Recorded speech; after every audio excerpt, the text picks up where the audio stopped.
In this video, I want to answer the question, how do you capture bright sunlight in a watercolor landscape? Here's my finished painting. This is a rural road near my home. As I was driving home on a fall day, I came around the corner and I saw this beautiful shaft of afternoon sunlight streaming across the road. And I knew immediately that this would make a great subject for a watercolor painting. So I stopped the car, I got out, took the picture. But you might ask, how did I know? How did I know it was a perfect subject for a watercolor painting? Let me share a tip with you. When choosing subject matter for your paintings, look for the light. Look for scenes where there's a strong contrast between sunlit areas and shadow. Look for interesting value shapes that are created by that light, such as beautiful cast shadows. In this painting, the light striking the road and hitting the mailbox makes this an attention-grabbing scene. That's what you want to look for. In this video, I'm going to show you the steps I took and the decisions I made along the way as I painted this scene so I could emphasize the beautiful light of this scene. You'll notice in the painting, I keep talking about the star of the painting. The star of the painting is the focal point or the point of interest that you have identified in the subject matter. It is probably the area of the scene that made you stop and go, wow, when you first set eyes on the subject. This is the part of the painting that you want to guide the viewer's eye to. You can do this in a variety of ways, but especially with the use of contrast. The contrast of value and the contrast of color temperature. These are the two that I emphasize in this tutorial. But keep in mind, the star of the show, you need to get this focal point right for the painting to work. Now, if this sounds like something you would like to learn more about, keep on watching.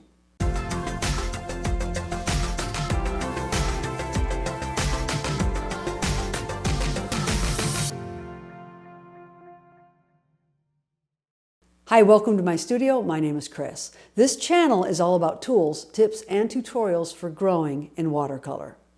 In addition to my YouTube channel, I also have an online studio, a website, that has a growing collection of free and premium resources for the growing watercolor artist. One of my free courses is called Getting Started in Watercolor, and it provides an overview of all the supplies and materials needed for setting up a watercolor practice. This free course is my gift to you and can be found on my website at studio.krisdebruine.com. Okay, let's get back to the tutorial. Let's learn how to paint bright light in a landscape. As I begin this painting process, one of the first things I want to do is identify the color palette I'm going to be using. You see here I've swatched out the colors ahead of time, and I'm going to go through those now. I've got green gold here, which is a bright green. I've got transparent yellow oxide, cerulean blue chromium, quinacridone rose. Those are my primary colors. I also use a little neutral tint at places and some of my other yellows at a couple places in the painting process. I will point those out as I go along. This is my brush I'm going to use here. This is a Princeton Aqua Elite Quill number 6. I love this brush. I'm using here now that brush to mix up my sky color. I'm using my cerulean blue chromium and bringing in just a bit of that quin rose to create a neutralized grayer color. So I've got a variation of blues here. I'm going all the way from a grayish blue to my brighter cerulean blue. Again, using this big quill brush, you can see here, it's got a big belly and a nice fine point. Here's my reference image on my tablet. It's placed right in front of my painting area so I can refer to it throughout the process.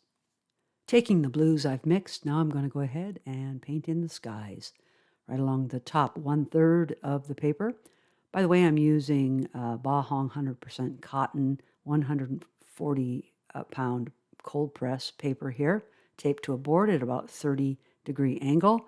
I am painting wet on dry. The paper is dry at this point. And I'm just, again, painting along the edge of the trees. You can see the bead of paint that is forming at the bottom edge of the painting area. And I'm going to be working that bead here as I go along, just blending one color into the next. So it's really important to keep that edge of your painting wet so that you don't get hard edges along there. And that's another reason why you keep your board at an angle, because that wet edge is retained along the bottom of the painting area. Now I'm mixing up my transparent yellow oxide, similar to yellow ochre. I like it a bit more though. And I'm now taking that color and just, again, working the bead, that wet edge of the blue, working in the golden yellow color here. And you can just see how I'm touching up against that and creating the tree line. And that yellowish color will blend with the blue that's already there to get some little bit of greenish color in that blended area. Now I'm taking my green gold, which is a much more brilliant, bright green, but I don't want it too bright like that. So I'm mixing and neutralizing it with the transparent yellow oxide. That makes it a little less bright. And now I'm painting these trees over on the far right, which are the areas, the trees that are the greenest. Let's take a look at this reference image. Here you can see on the right-hand side, the trees are really quite green. On the left-hand side, they're more of a golden color. So you can see how I've applied the colors in that way here in my first wash. All right, I'm just going to continue working on this area. The main thing, I'm being very careful to paint around the mailbox. And you'll see here in a moment, I carefully paint along the edge of the road.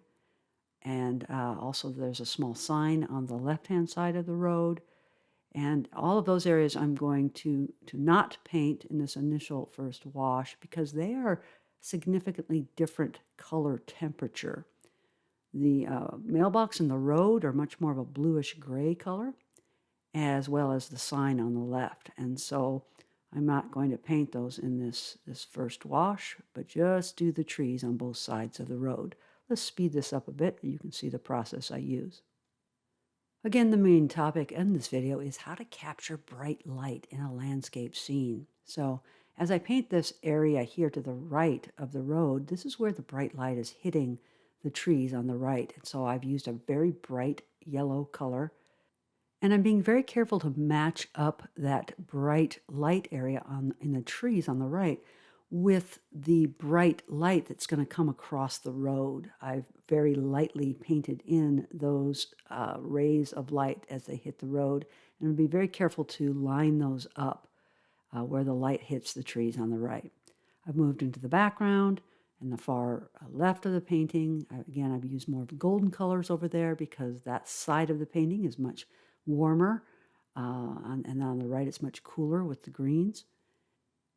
My whole intent in this first step, which is called the first wash, is to really cover all of the paper. I want to get rid of all of the whites, all the white of the paper, except, you'll see here in a moment, I'm going to leave the areas in the middle of the road where the light is hitting the road. I'm going to leave those the white of the paper. That is the focus of this painting. I want there to be very strong contrast between lights and darks, the light of the light on the road, the brightest area on the road, contrasting with the other dark areas around it. And so I'm going to leave those. So I'm painting the road now. I've mixed up my cerulean blue, my Quin rose, creating kind of a purpley color. I've added in some neutral tint to neutralize it and make it more gray. And I am just moving from the top down the road. And I am being very careful to paint around the light streaks of color or of light that are on the road. This is the light that's coming from the left side of the reference, or the left side of the subject, across the road towards the right. This bright shaft of light is the star of the painting, so I really want to make sure I get it right. I'm looking carefully at my reference image to make sure I get the colors right. You can see it's a very cool blend of colors, somewhat purplish there towards the back, and now getting a little more neutralized as I move towards the front of the painting. An important thing to remember is you want to have contrast in your paintings, not only contrast of light and dark, but also contrast of color, warm and cool colors and things like that. So I've got the cool of the trees, the cool of the road there, which is grays and blues, contrasting now with the yellow of the lines that go down the middle of the road. That creates a strong contrast there. Also have the very warm colors of the trees in the background. So this contrast between warm and cool is also very important. The last thing I'm going to do here in the first wash is paint that mailbox. I want you to notice also that I've been using the same brush throughout this first wash, and that is that Princeton Aqua Elite Quill number 6.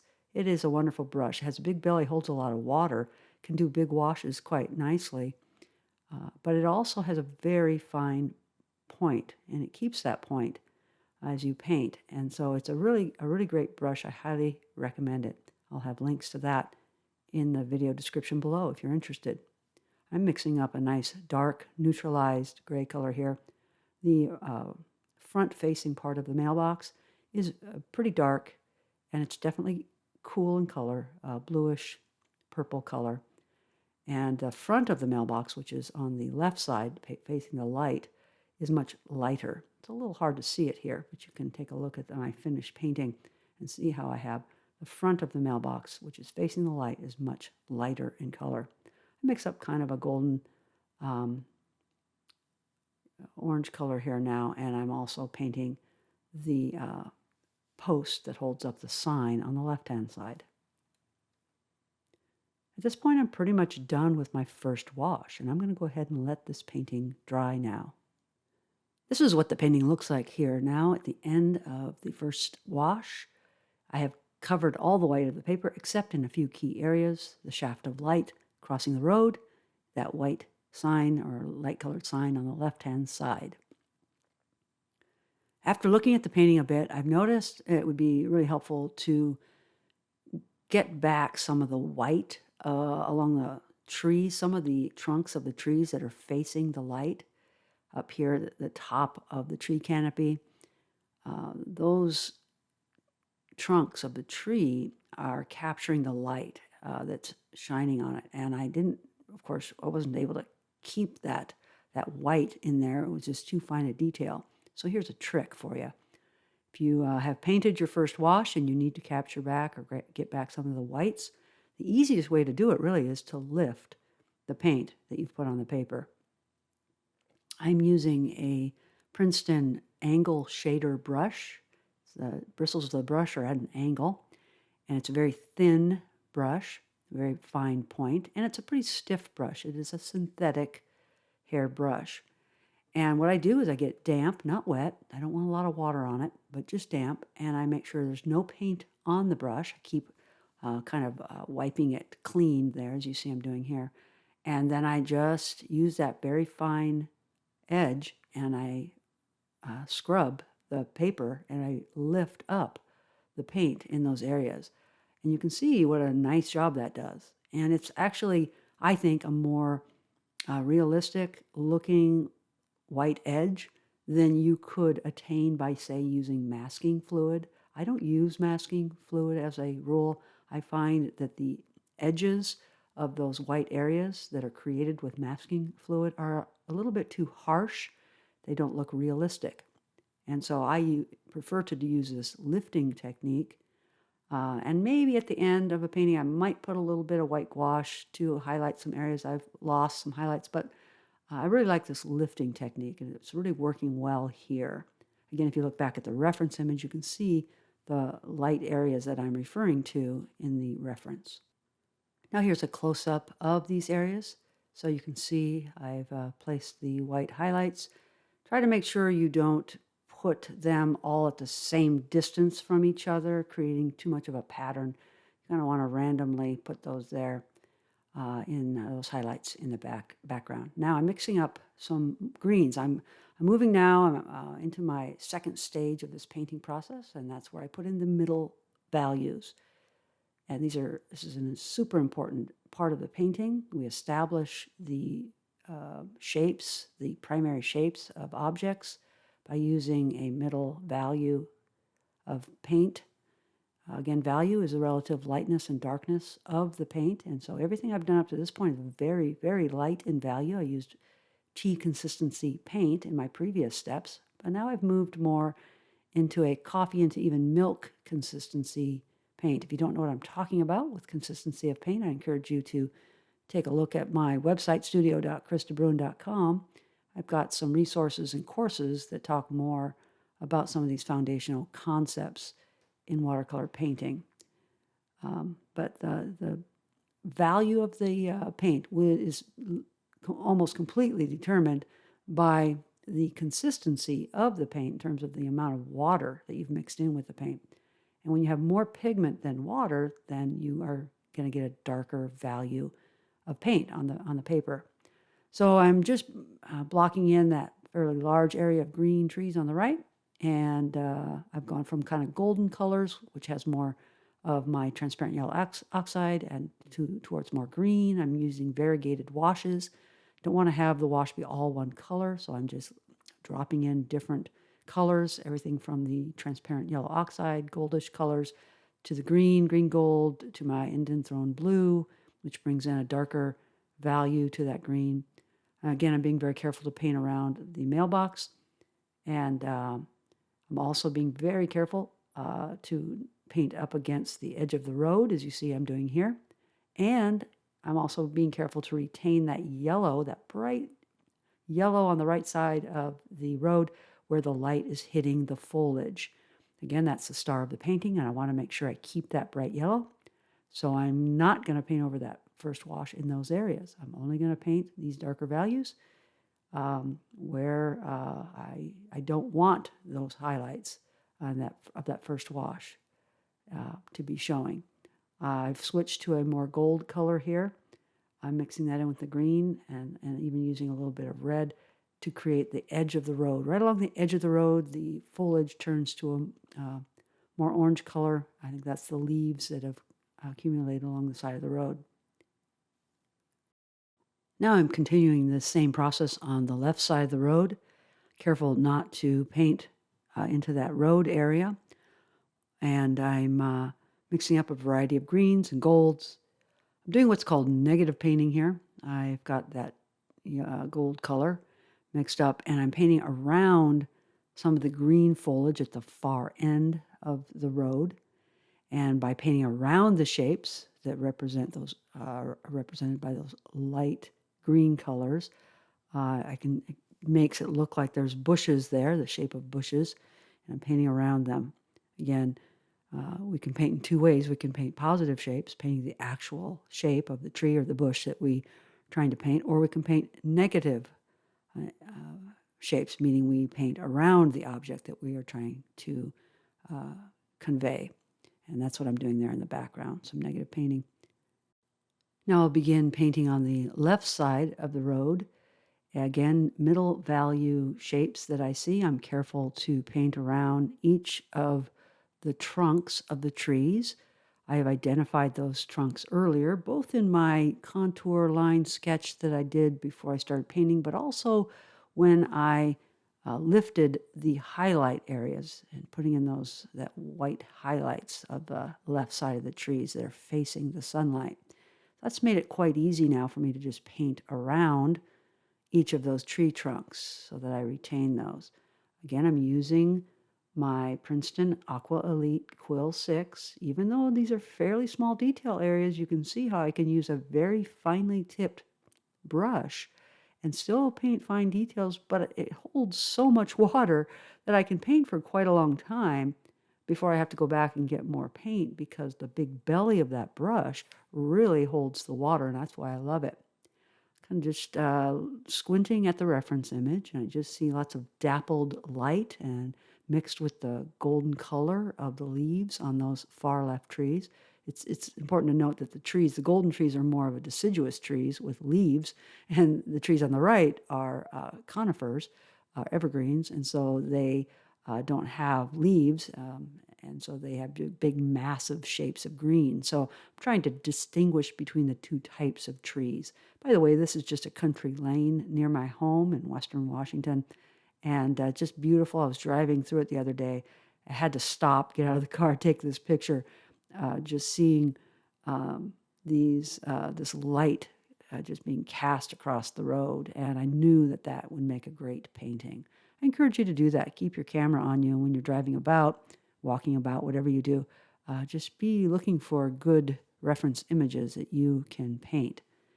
I paused for a second, kind of looked at the painting and asked myself, is there anything else here in this step with the middle value shapes that I need to capture? And again, squinting at the reference image is very important because you're not trying to paint individual trees or things like that. You're trying to capture the value shapes. So here we have the painting, zooming in here a bit.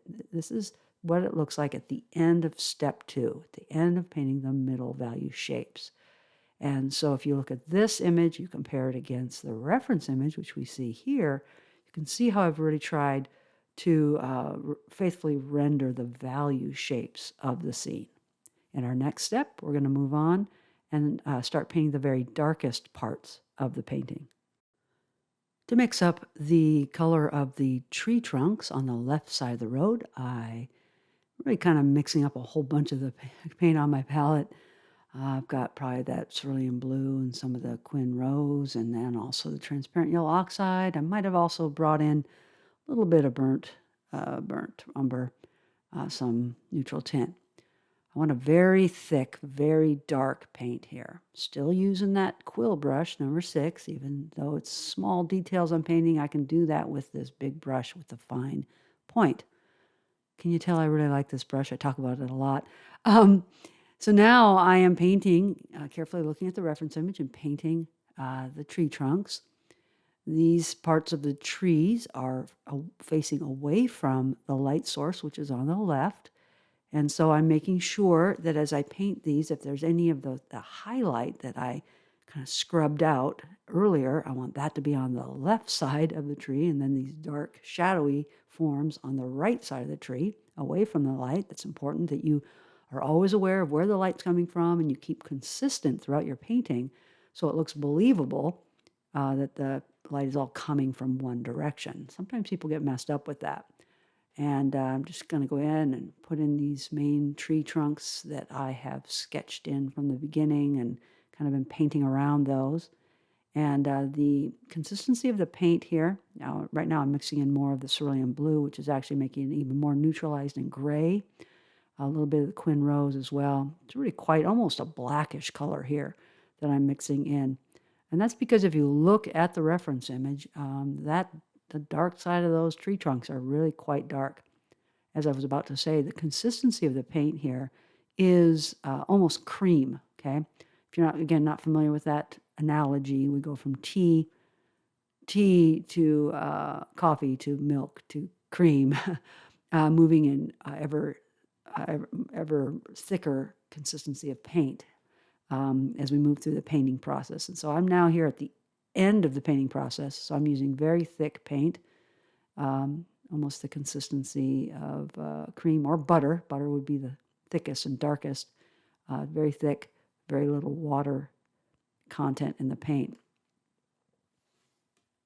Now I'm speeding the process up a little bit here as I'm just going to be painting all of these tree trunks, going to use the same technique throughout. One thing to be conscious of, again, is you're painting straight lines like this, tree trunks, that type of thing. You don't always want to paint the entire line of the tree trunk. I'm kind of starting and stopping the line. Lost and found edges is sometimes what that's referred to as. You start a line and the viewer's eye follows that line, but you don't necessarily want to paint the whole thing. You hint at the line, you kind of give a sense of the direction of this line going, then you stop, then you take the line up a little bit further and continue it there, and then stop and start and stop and start the line. And this way is kind of hinting at a line, hinting at a shape, but not necessarily painting out every last detail of the line. And that actually lends itself to just a better rendering and really a more interesting painting. If you leave something to the user, the viewer's imagination in your paintings by not necessarily painting in every shape, every line, that kind of thing, it really can help your paintings a lot. So again, as you can see, I'm doing some more of these dark lines on the right and in the background, and I'm not painting the entire shape. I'm just kind of starting and stopping the line here and there, giving a hint that there's this dark trunk-like shape kind of emerging out of the foliage throughout the painting. Now it's time to paint the darkest shapes on the right side of the road. This would be the large conifer trees, the fir trees, mixing up my green gold with my indanthrone blue. I would say that's my favorite paint combination to get a very dark, dark green color. I don't hardly ever use greens straight out of the tube. I like to mix my greens, and I find that most green straight out of the tube is a little too bright, too saturated. I want it more neutralized, so here I've done, again, green gold, indanthrone blue, and maybe even a little bit of neutral tint to darken it a bit more. I'm doing painting some negative painting around some shapes, some light shapes I see there in the foliage, otherwise just painting the shape of these fir trees.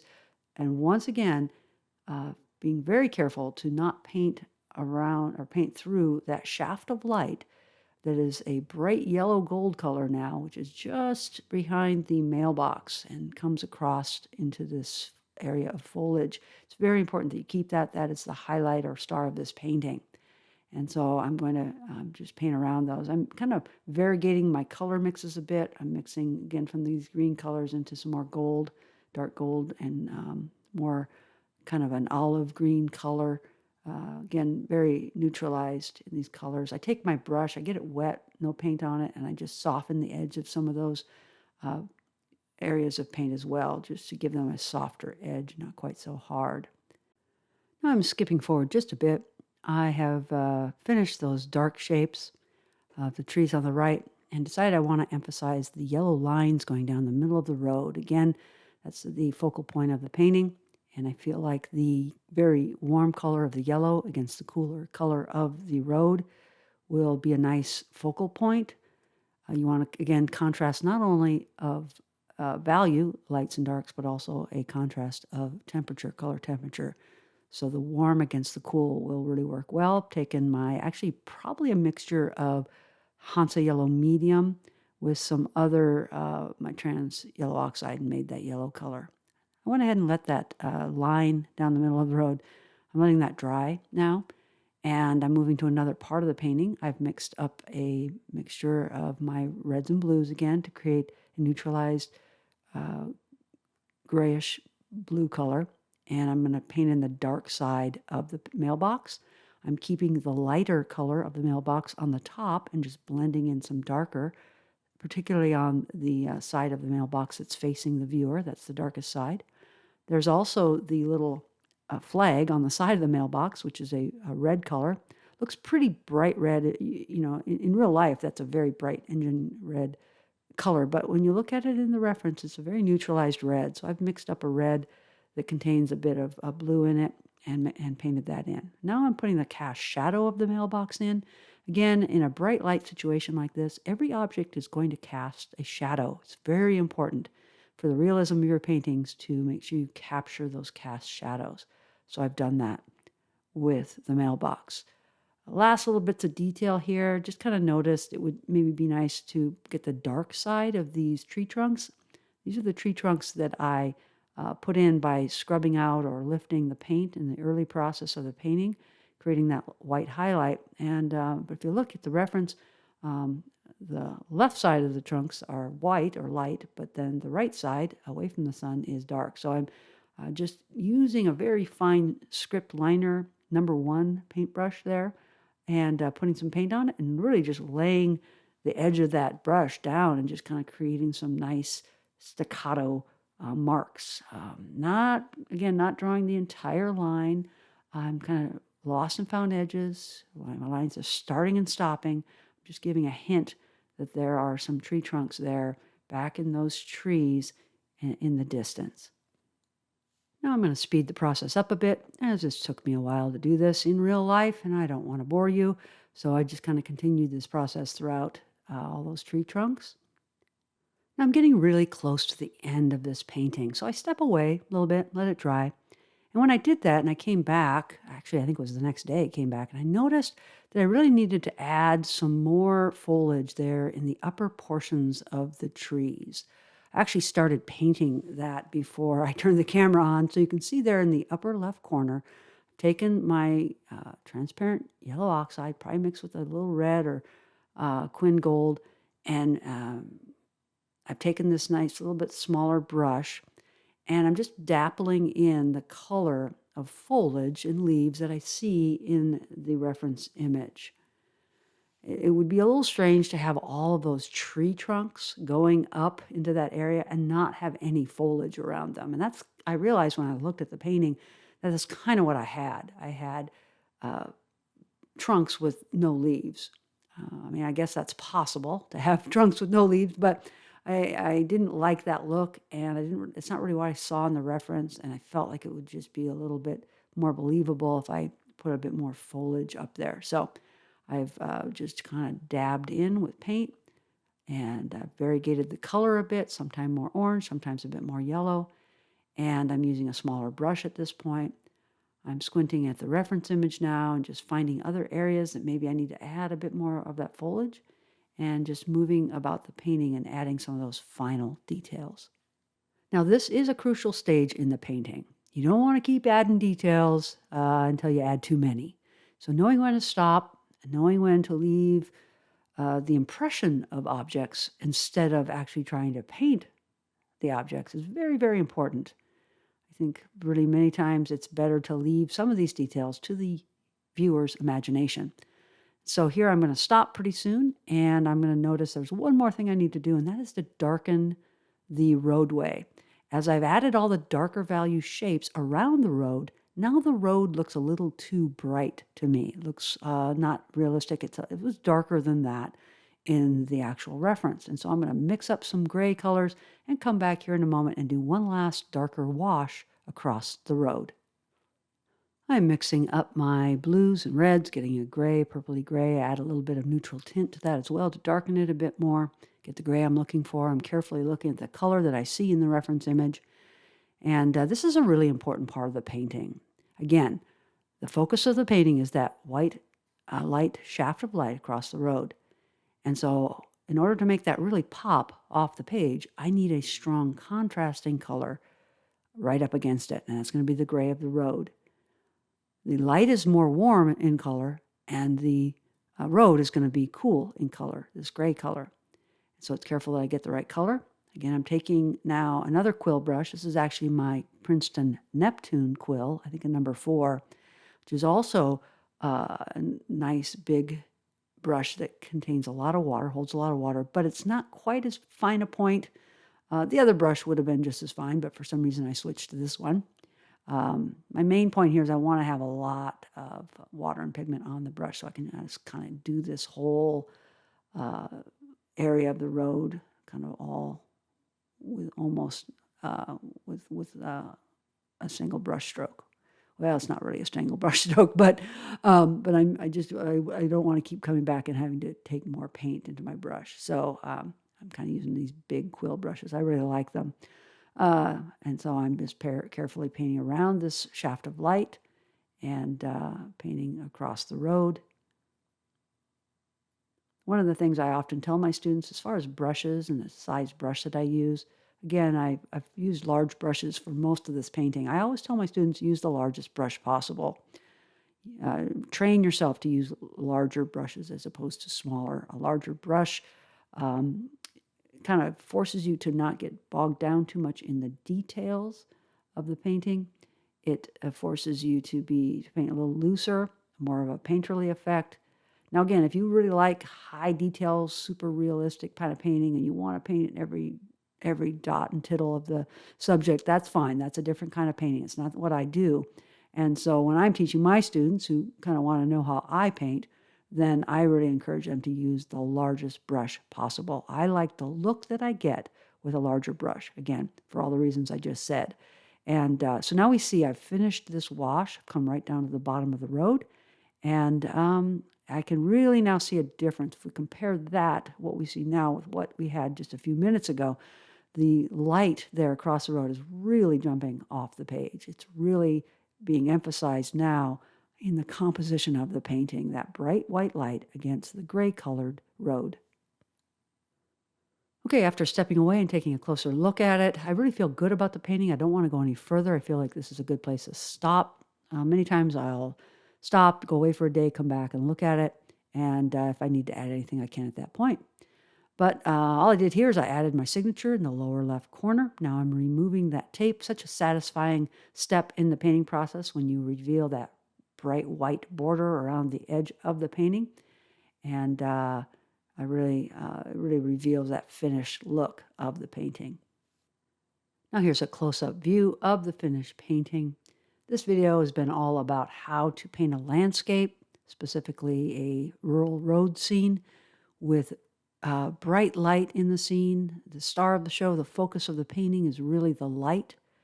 And I really encourage you to find reference images like this that have very strong light and dark contrast with very clear shadows and bright light in certain parts of the painting. Those can be very rewarding to paint, and it really can teach you how to see value shapes and how to paint light in watercolor. Hope you've enjoyed this video. If so, please consider subscribing to my channel. I put out new videos real often. And also consider hitting the notification bell. Then you will be notified every time I put out a new video. I also have a growing list of free and premium resources for watercolor on my website at studio.krisdebruine.com. I encourage you to go over there and take a look. Hope you have a great day and that you keep on growing in watercolor.